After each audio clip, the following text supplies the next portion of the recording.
this life. If I get a pimple, that is a genetic defect where my body's trying to get out defective genetic material. Do I see that as negative loss? Do you sort of get it? Like, if I am God, we are all the cells that make up my body. We are the cells that make up the earth. The earth is the cells that makes up the galaxy. You know, the galaxies are the cells that make up the universe. The universes are the cells that make up God. Like, everything is connected in a two-way tether. What's big is small and what's small is big. What's irrelevant is relevant and what is relevant is irrelevant. That is how God understands. So, like in life, it's in every moment we get to choose. Do you trust God with your fear and only take actions of empowerment? Or do you let the devil in and expand those fears in your mind and fuel your fear in life? And try and, fight your way through a hostile universe. Brian, I think his name's Brian Bogart. I spoke to him a couple of years ago. He's a very inspirational fella. He got run over by a truck when he was, I think, 11 or 7 and nearly died, and his body was disfigured and he had to work through and rehabilitate himself. And he told me this thing where he had to come to a point with his pain, with his anger, with all of that, to where he just surrendered. If he was, feeling negative and that made him and his wife have a negative conversation or a negative connection, he had to learn to let go of the negativity and just surrender. And when he told me this, I didn't quite understand, because I couldn't see the grasp I had on the negativity and the anger and the stress and the fear in my life. I held on to the fear like a shield. But the fear was like a shield that disappears when threats arrive. And I didn't realize this until I really started, talking to God, and God explained it to me, was that when I try and use fear as strength in life, when I'm presented with something that causes true fear or more fear in me, my fear falls away in the context of that shield falls away, and my protection looks like non-protection. So when I fear other people attacking me, if I walk around with this aggression, when someone confronts me, I will feel like that fear of being confronted will cause that aggression to fall away, and that shield of aggression will fall away temporarily, and I will feel exposed and vulnerable and scared. Do you sort of see how we have to surrender our fear to life in God in everything? When I walk down the street, I don't want to have to walk down the street fearing an attack, fearing negative people coming out and trying to victimize me with predators. So I give my faith to God that God will protect me, and in the moment that someone attacks me, I will have the fortitude and the willpower and the strength of God, because I have no fear. I don't need to fear the other person, for there is nothing that they can do that would cause fear to me, because in everything, God is with me. So it's this understanding that in life, in every moment, I am connected to life. Life is with me. In every moment, I am experiencing the universe. The universe is with me throughout life. You know what I mean? When we die, our energy doesn't die, it dissipates. So all the energy around me is my ancestors and all those who have come before me in life, and all the animals and the plants and consciousness. Like, it's everything. So, like, I don't need to fear in death of being separated from anything, because I am fully always connected to everything, because I am everything. I am the one who attacks me. Why would I fear attacking myself? So that's a key thing, because in fear I cower. In fear I become compromised. In fear I lose my faith. When I believe and I have faith that God is with me, and if this is my time to die, it's my time to die. And I die smiling. In death I die happy. I die without fear. I die with God. If I die in fear, I still die with God. Like, God doesn't care if I'm in fear or not. Like, I'm doing that to myself. Do you get it? Like, God, the universe, right? The omnipotent creator of all, okay, wants me throughout life to experience life and understand that there is nothing to fear in life. That I don't need to fear lack, because all I need to do is ask God for abundance. Why was God able to feed 5,000 in the desert?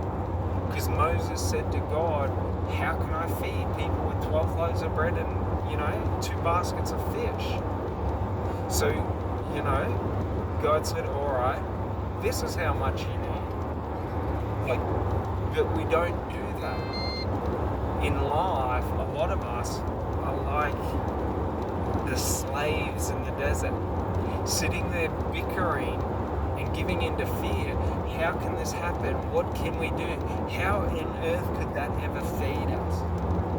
Bickering and bickering and bickering, and just feeding the fuel of fire, like the fire of doubt and fear, and God's just sitting there waiting for you to ask. So we all got to surrender our fear, so that we understand that it's a two-way sort of communication, in the sense that if we surrender our fear, God gives us His strength. God gives us His, fortitude, belief. And that is how we can walk like Moses into the Pharaohs and demand that they let their people go. How Jesus can walk into the lepers and fear no disease. How Jesus can walk into a known trap, to known death, and know that in death he is reunited with God. Like, do you get it? Like, God is just our consciousness. Like, that is our connection to God. That is our part of God, is the consciousness. So, like, the thing is that, like, in death, our consciousness is a frequency. It just goes back to the collective consciousness. And in science, we are figuring this out. But it is soon to be that people will realize the connection between spirituality and science. That spirituality is the science of experience. Because in experience, I can experience things outside of my physical body. The yogic monks, the Tibetan monks have proven this time and time again. Like, it's said that a true yogic, and this is what Sadhguru said, that a true yogic, like someone who is like truly enlightened and truly like spiritually balanced and in control of their spiritual energies, when they have served their purpose on life, they simply go into a meditation and slow their heart and let their life force leave their body, let their consciousness go back to the frequency. They shut off the transmitter that picks up the conscious frequency, which is quite crazy. Because the thing about this, right, is that we have documented proof of this. There is a yogic, I think it was back in either the 50s, 60s, 70s, or 80s. I don't know exactly when, but it was black and white. But there's recordings of him where they did an autopsy on his body after death and found no cause of death. He just simply ceased to be alive. And he did it willingly, and he embraced it because he realized in death we just cease to be a singular form. So when my singular form has sort of served its purpose, I have the choice to leave, like Earth. And the reason for this, that the yogics believe this, is because if we try to continue on after our purpose, and this is why you find that when people retire in life, they tend to deteriorate in their health and their mental aptitude, and then they die at an earlier age than those who continue to work until death. So the thing is in life, when we lose true purpose, we sort of lose the willingness in our subconscious to continue upkeeping like our functionality. So like, for example, people who are severely depressed and feel trapped by life tend to limit their abilities in life. Do you sort of get it? Like they can't learn, their physical form is in bad shape, they can't work, they have no social skills, no people skills, because when we give up in our mind, when we make the decision that we don't want to be in life anymore, that we don't want to experience life, we sort of start checking out and shutting ourselves down. And it's a really sad thing, because you see this in some couples where in the relationship the death of one partner sort of destroys, and it's usually in older people. But it's sort of like after my grandma died, my pop sort of started to lose his care for life. He sort of just accepted shit was going south and didn't really give a fuck to continue on. Literally his stomach burst and he's like, fuck it, I don't want to have a catheter. You know what I mean? But he was, he was pretty funny, but yeah, basically he had 5 days. And it always confused me, because what I didn't understand is how can you get to that point where you're just I'm okay? Because back then, I sort of saw life through the eyes of an atheist, where death meant nothing. Death meant disconnection from the universe. But in death, I'm still connected to the universe. So the thing is when we sort of get to that stage where we sort of don't really see a point to living anymore, God sort of unlocks lessons and learnings around preparing us to move on energetically. So it's sort of why you can hear in a lot of elderly people, they say they see Jesus, or they say they see angels and all these different manifestations of deities close to their death. And they always recount, a feeling or a sense of peace, that it's okay. And this is sort of because the angels and Jesus and all of that are speaking to them, but the only way that we can hear them is through our subconscious, and our subconscious controls our emotional states and our feelings. So when you feel that inner peace, and I've had a couple of experiences with this in life, and one was that when I was 18, I didn't really care to service my car. So I went like 2 months without a service, without any oil in my engine. Like I went like a month without oil in my engine. And I was crossing this highway and it was 110k zone. And I was crossing it to go to my dad's. And my car stopped in the middle of the 2-lane highway. And there was a car hurtling towards me. And basically I had about 5 seconds until it hit him. Like, it probably would have been 10 to 15 seconds, but basically I had 5 seconds before basically nothing I could do would get me out of it. And I was sitting there and panic and fear started to take over me. And then I felt a hand on my shoulder and all I heard was, "It's all good, don't stress, like, don't worry."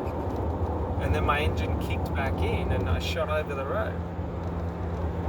And it was like a funny experience because while it was God, it didn't feel like God. It felt like a past ancestor, a family member, just saying, like, "Don't stress, we got ya." You know what I mean? Like, and you think about it, like, in life, what would we do for family? Anything.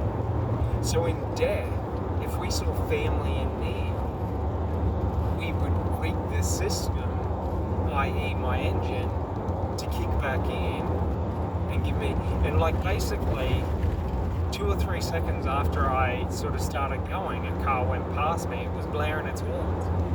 Like it couldn't stop in time. Like, and it was sort of like, I would have been T-boned at 110 by a 4-wheel drive.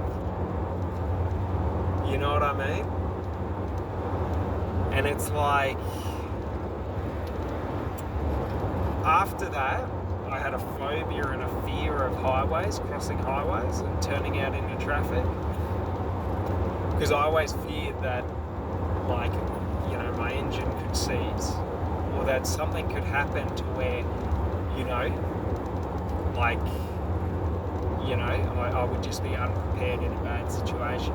But like, you know, throughout my life, I've been in so many situations to where, like, one time I was out surfing on Alex Beach on the sunny coast.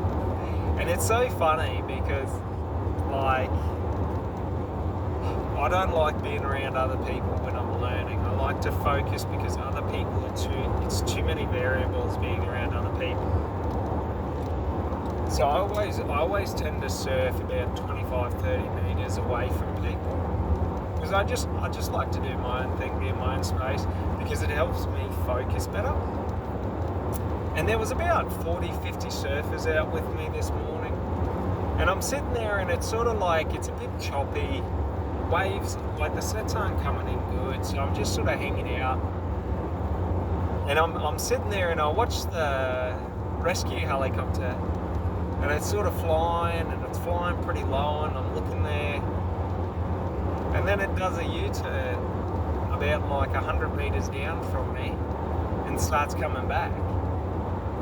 And I'm sort of watching it and I'm like, oh, that's a bit strange. Maybe there's something in the water. And I'm not thinking. And then about 30-40 meters out from me, it starts hovering, like maybe 5-10 meters off the ground, off the water. Now, the only reason that the helicopter pilots do this is because they're hovering over a shark, and what they're trying to do is disrupt the water so it blinds the shark's senses. And I'm sitting there and I'm discussing this with myself and just saying, the only reason that they do that is typically if there's a shark in the water. And then I sort of looked to my left and looked to my right and I said to myself, there's no one out here with me anymore. Maybe I should swim back in. So I swam back in, but that's what I mean, like, I get in these life or death situations to where, like, what would have happened if that helicopter wasn't there? But I wasn't scared. Like, don't get me wrong. When it comes down to it, you put me in the water with a shark, my only option is to fight. I can't outrun it. Like, that time I had a surfboard, so because I'm on the top of the water, not that I can outrun it, but I can usually move pretty slyly away from it. And it also gives me something that I can push in between me and the shark's mouth. So I'm sort of safe. But, like, the thing is, yeah, like, in a no-win situation, the only way out, you know, and this is what sort of God taught me at a young age, was the only way out of a no-win situation is through. So it's the Hail Mary pass. It's the long shot. It's the bonsai charge. You know? It's where in ancient times, in the Celtic, you know, barbarians they had, and the Nordic, you know, Vikings and barbarians, they had this belief of the berserker. And the berserker was a warrior that could embody the berserker rage of God, to where the berserker typically had, you know, 2 axes, a long, like a big blasted sword, like a 2-handed sword, or they'd have a double axe or something like that. They didn't carry protective shields and they didn't wear armor. They were typically painted and they were like fanatical zealots, like religious zealots. And what they would do is they would drink and take drugs to get themselves into these higher states to enact berserker rage. And it's sort of like, to understand this is to understand psychology and understand state management and how to manipulate your emotional states. But what they did is they gave their fear to God. They invoked the berserker, and should they fall, you know, they said a prayer that in my death I will be so fearless that I empower all those who see my death to be emboldened with the berserker rage, to forge forward without fear, to lose control of their mind. And we have stories of this, to where they empowered and inspired armies. And we talk about this in modern and, you know, in